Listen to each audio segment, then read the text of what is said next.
Well, hello everyone. It is Dave, and of course this is my faithful feline Bo, who's got a big yawn, and I think is going to go back and take a further nap. So with that, we're going to walk around the yard, see what's new, see what's blooming. You can hear the parrots up above. It is that time where they are cruising by. So first of all, look how beautiful and green the Magnolia Solangiana is. We'll start to do some pruning on all that new growth pretty soon, just to keep everything compact. A few more poppies left, and also just a few more pansies left as we get toward the end of the season. Over here we can see the scilla dying down. Daylilies still look good. I did pick up a new plant gifted to me today at Covina Garden Center, and that's this tropical looking thing. This is a variety of Hemananthus. So this is going to be a paintbrush lily and kind of a cool bulb on it and some spotted early stems, but it is related to this Hemananthus here. And take a look at that gigantic fern. Deutzia just finishing up blooming, and remember the buckeye tree, that's what it looks like right now.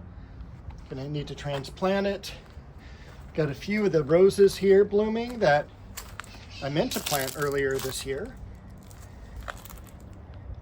Look at how delicate, beautiful that is.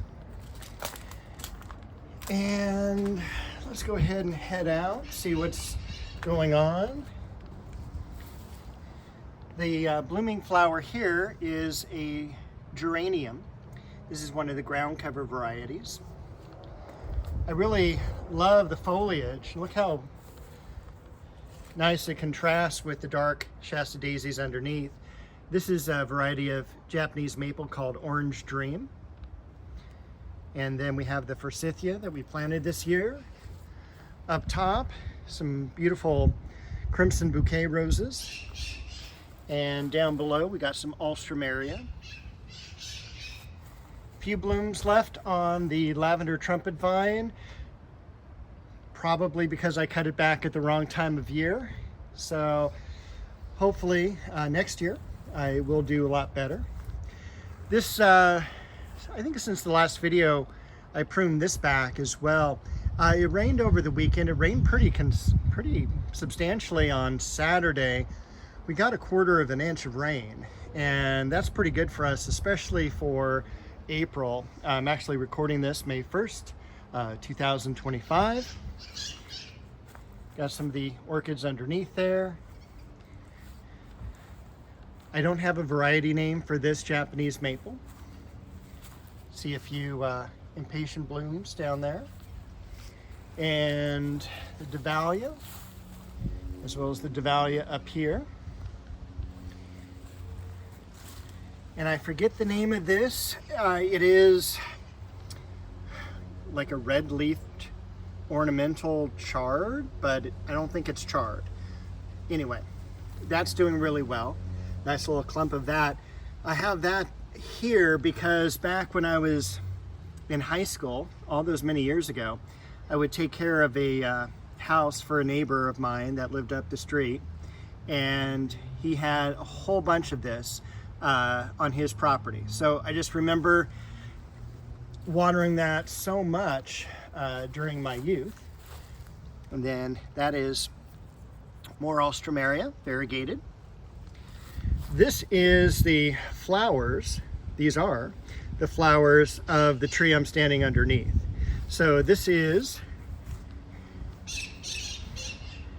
the sweet shade tree. Sweet shade trees are really nice. They are about 25 feet tall.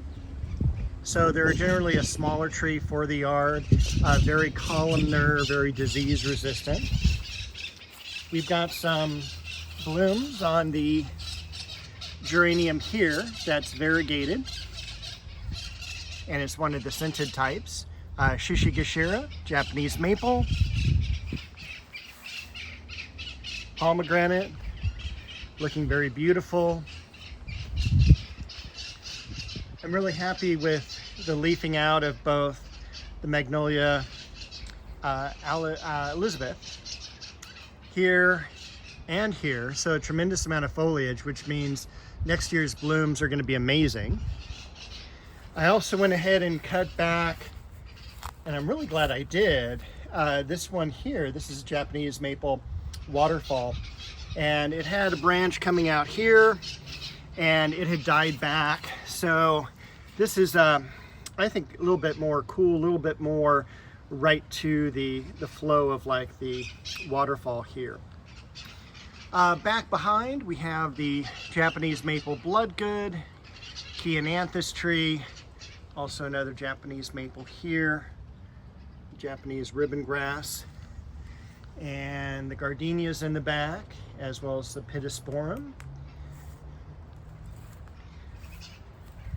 The vegetables are doing really well. We've even got some sets of peppers coming out. A lot of great growth on the tomatoes. I mean, this is, you know, I'm like, oh, I just planted these a couple weeks ago, but they've already doubled and tripled in size.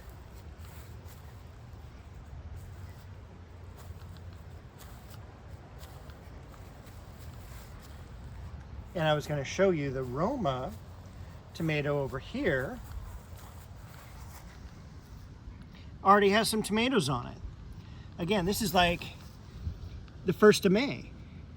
So normally for us, oh gosh, we can get tomatoes by the first part of July, but this is fantastic. So no complaints. Even there's one right there in there at the top. So everything's great. Over here, the Centranthus is looking great. Most of the flowers stalks I pulled off last week. I do have down here, among some weeds, are the mint, the Corsican mint. So that's always great. Gives you a little scent in the garden. It's one of the plants we had growing around a lot of the base of the tables at one of the nurseries I worked at when I was just out of high school. And then this area here, I went through, edged along the railroad ties and cleaned up around the tree, as well as the fruit trees here. Got a few blooms left on the Cecile Bruner. Look at how nicely the apricot has leafed out. That's the flowering apricot. We do have Color Magic.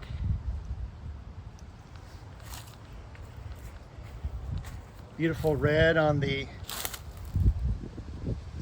Red Dragon Japanese Maple.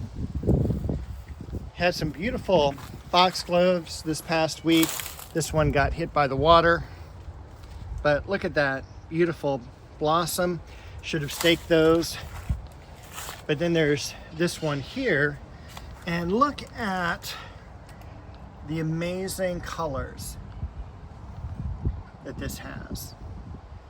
It's just incredibly cool. Next year I'm gonna have to do more foxglove. Should probably do some hollyhocks as well. We do have another white flowering iris here.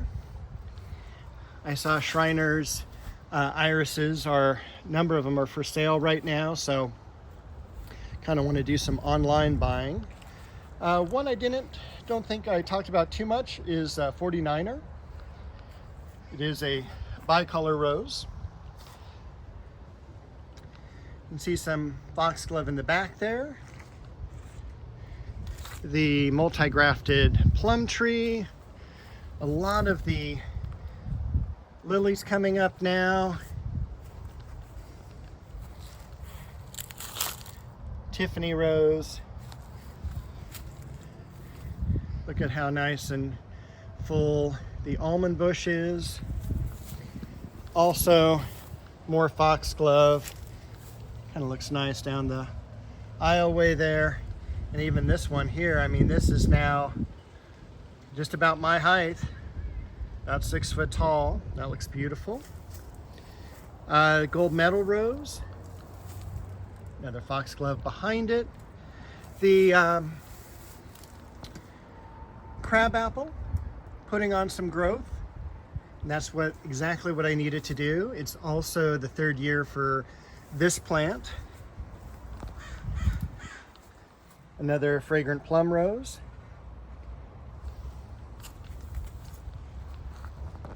Westringia. And I kind of pulled it back from that dwarf cypress there. Lots of blooms on the Shasta daisies back here. You can see the spiky leaves of the gladiola. Legend. Look at the foliage that's come out on the dogwood there. Seems to be very happy in that location. Very happy myself it's there. Perfect moment. Some more iris or lilies down below. What else do we have that's new? The Tabernet Montana leafing out. Thankfully, that's always such a questionable plant for me. I have some of these coming up as well. This is related to gloxinias as well as salvia. And those are supposed to do really, really well in the heat. We did have them bloom last year very nicely. We've got a pretty nice field as well of carnations here. These are nice and fragrant. We've got some of the chocolate cosmos blooming. A lot of buds coming up on those. And I can't wait to see buds coming up on the daylilies. Come to think of it, Shriners also has daylilies too. So I think that is everything for this week. And I will leave you, I can't quite see them, but at the very top of that magnolia, those are those parrots, really, really loud. But anyway, that's there. Have a great week. Happy gardening, everyone.